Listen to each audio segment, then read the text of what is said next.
The application process for the recently concluded July 2024 CTET has updated the eligibility criteria for Paper 1 and Paper 2.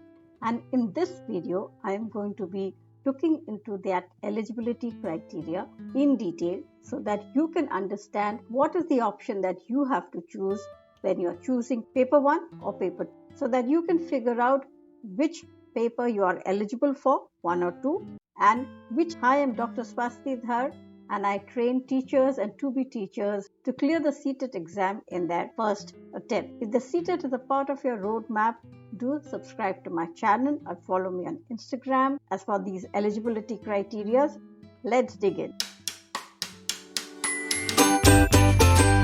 To understand these eligibility criteria, there's some background that you need to understand. The first is that the CTET is conducted by the CBSE, but it is mandated by the National Council for Teacher Education, or the NCTE.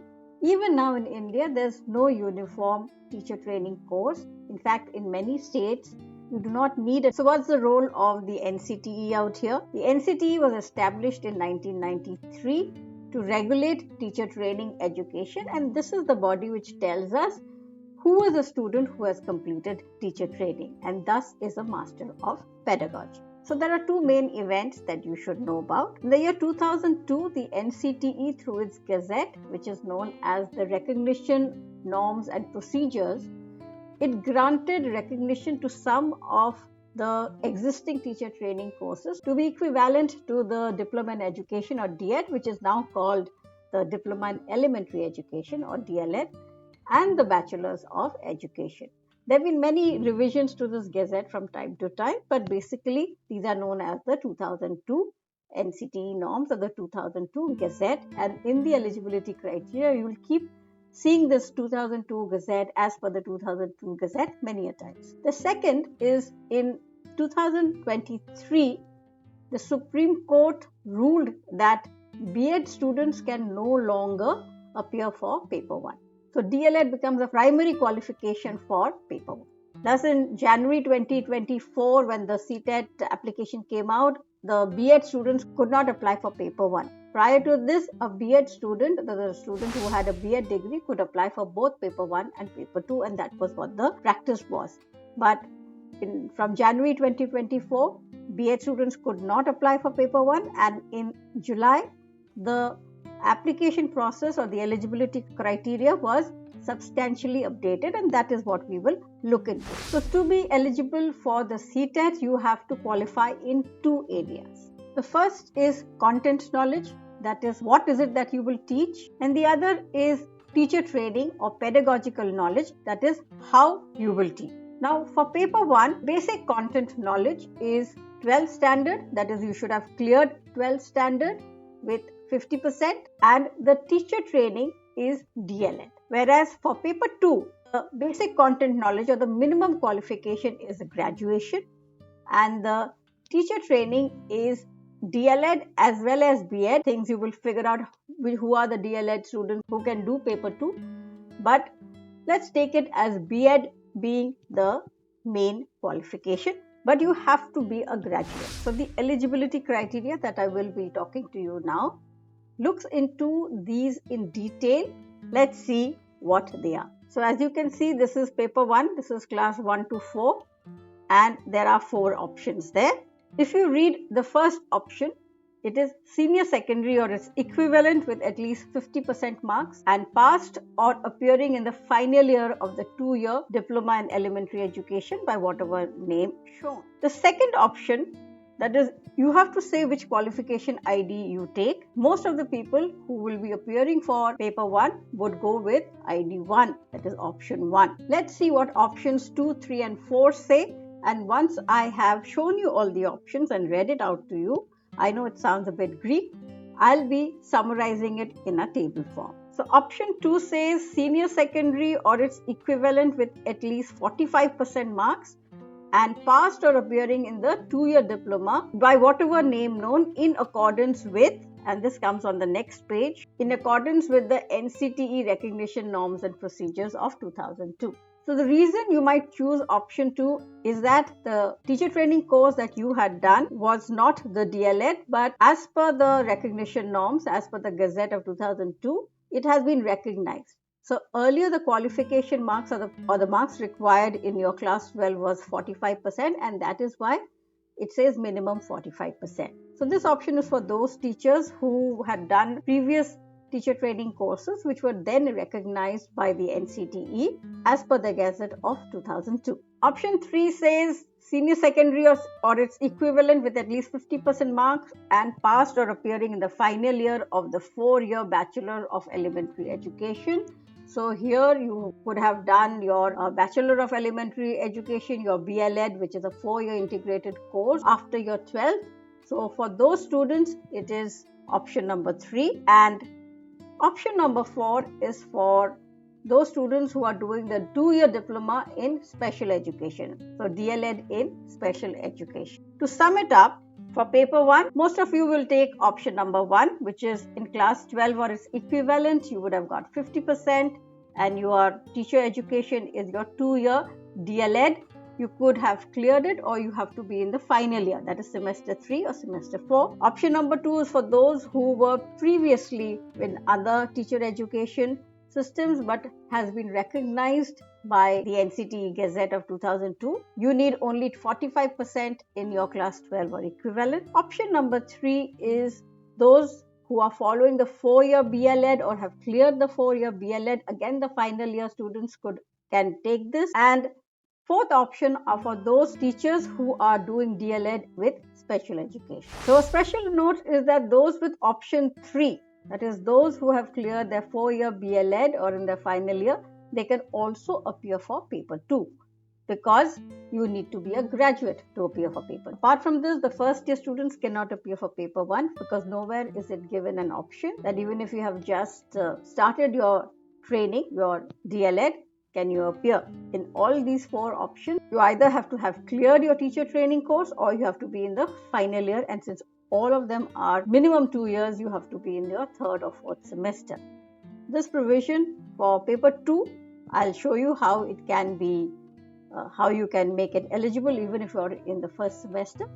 But these are the only 4 options given for paper 1. So you need to be doing your DLED or maximum your BLED, Bachelor's in Elementary Education, for you to be eligible for paper 1. Let's move on now to your eligibility for paper 2.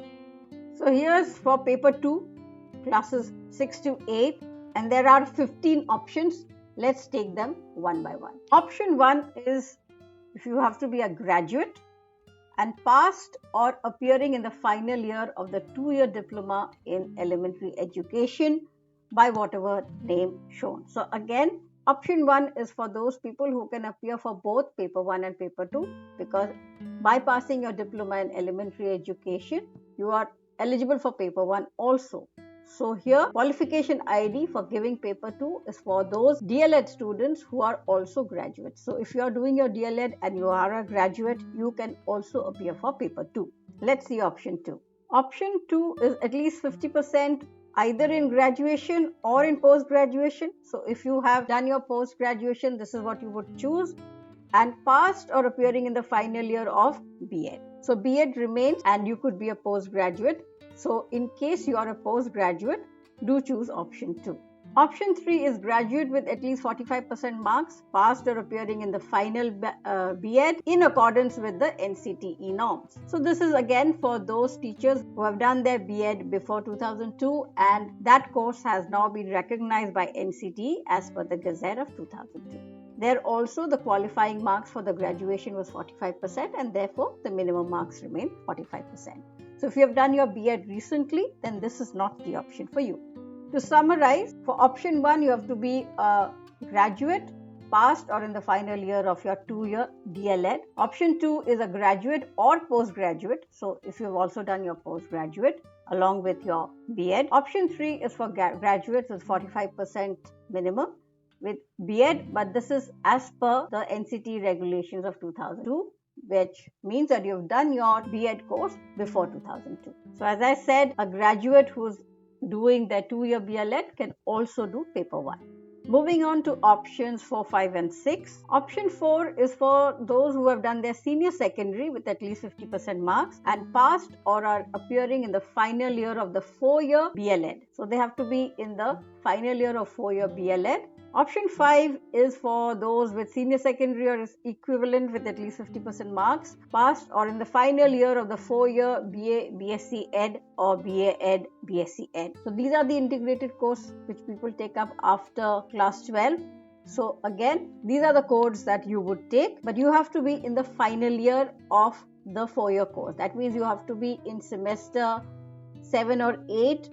You have to be in the final year. You cannot be in the first, second and third year of this 4-year course. Option 6 is for graduates with 50% marks and B.Ed special education. So if you're doing your B.Ed special education or you're in your final year of B.Ed special education, then option 6 is for you. So to summarize, the content knowledge for option 4 is SSC, that is 12, and you have to be in the final year or you would have to clear for 4-year BLEd, the integrated course. Option 5 is for class 12 with BA Ed, BSc Ed or BA BSc Ed. Option 6 are for graduates again, but they have taken up B.Ed in special education. Again, note that people who have taken up option 4 here can also do paper 1 because they have to be in the final year of BLEd. We now move on to option number 7, and I've kept it totally by itself because this gives a lot of leeway for the first years of B.Ed to appear for paper 2. So this says any candidate having qualified B.Ed program recognized by the NCTE is eligible to appear for the TET or CET. Moreover, as per the existing TET guidelines, this is the latest guidelines of 2011, a person who is pursuing any of the teacher education courses recognized by NCTE or RCI can also appear for TET. So what does this mean? You just have to be pursuing a teacher education course which is recognized by the NCTE, which makes you eligible to appear for paper 2. Does that mean that if I'm doing my DLEd and I'm in the first year, can I appear for paper 2? They have not specified graduation out here, and actually you can. You can appear for your paper 2 because it does not say that you need to be a graduate, you need to be this much in your class 12. I think it's an oversight, and in the coming exam, this might be removed. They might just put in that you have to be a graduate. But if you look at it technically, even a DLEd student can appear for paper 2. Doesn't seem logical. I'm sure there's going to be a change. But those who are doing their B.Ed, the first years, they can definitely appear for paper 2 using option 7. Let's move on to options 8, 9 and 10, and then I'll summarize these 4. So option 8 talks about a post-graduation with a minimum 55% mark, B.Ed or B.Ed special education or any teacher education course which is recognized by NCTE or RCI. Option 8 is for a postgraduate 55% with a 3-year B.Ed MEd. Option 9 is for graduate passed or pursuing 2-year DLEd. So again, these are the people who can appear for paper 1 and paper 2. And option 10 is for a graduate or postgraduate passed or pursuing B.Ed. Let's move on. Option 11 talks about graduate with minimum 45% marks passed or pursuing B.Ed in accordance with the NCTE. So this is for those who have done their B.Ed before 2002 and they could be graduates with minimum 45% marks. Option 12 is senior secondary or is equivalent and pursuing the 4-year BLEd. Summarize 11 and 12, you have graduate with B.Ed as per the NCTE norms. Option 12 is class 12 with the 4-year BLEd. Options 13, 14, 15. 13 is for class 12 with 50% pursuing the 4-year BA, BSc Ed or BA Ed, BSc Ed. 14 is for graduates who are pursuing B.Ed special education. 15 is for postgraduates who are doing the 3-year B.Ed MEd. To summarize, for paper 2 you have option 13, passed or pursuing 4-year BA, BSc, BA Ed, BSc Ed. 14 is for graduates with B.Ed in special education. 15 is for PGs with 3-year B.Ed MEd. Phew, that was a lot. But why do you think the CBSE is giving so many different options for understanding who are the teachers who are clearing the CTET. My view is that they are finally categorizing teachers and they're trying to find out who are the teachers appearing for the CTET and from which all channels are they coming in.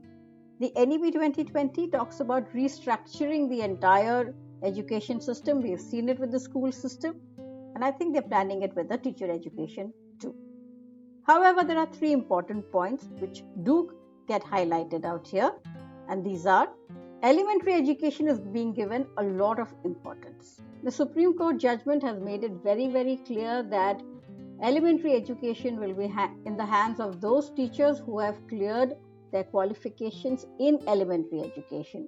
Diploma in elementary education is extremely important. There was a time when I really had thought that qualification, that diploma is going down and nobody will be doing it anymore. That is because the B.Ed teachers were taking over the primary jobs, but not anymore. The Supreme Court judgment has made it very, very clear that elementary education is very important.